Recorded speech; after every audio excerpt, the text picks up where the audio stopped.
Radujem se od sveg srca što ste ponovo kod nas u bolnici Eliksir u Novom Sadu, jer smo počeli zajedno jednu vrlo lepu akciju na vaš predlog i na vašu inicijativu fondacije koju ste osnovali, fondacije Laze Kostić. Hvala vama što nastavljamo ovu našu saradnju.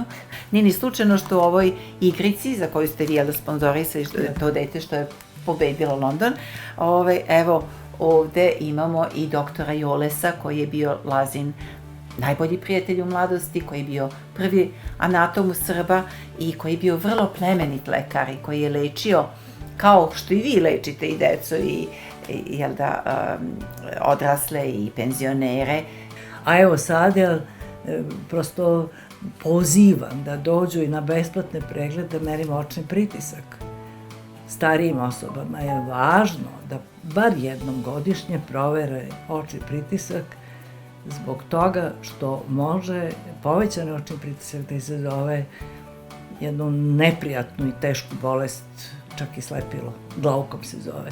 A sad je nedelja borbe protiv glaukoma.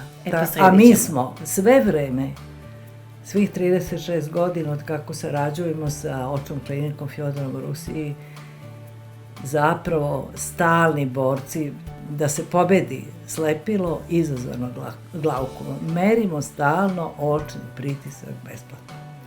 Pa mi ćemo tim povodom da pozovemo naše penzionere, naše prijatelje, naše dobrotvore bez kojih mi ne bismo mogli da radimo i da ih uputimo ili u Beogradu ili ovde. Dobro, a mi ćemo svi doći na koncert posvećen Lazi Kostiću. Hvala vam.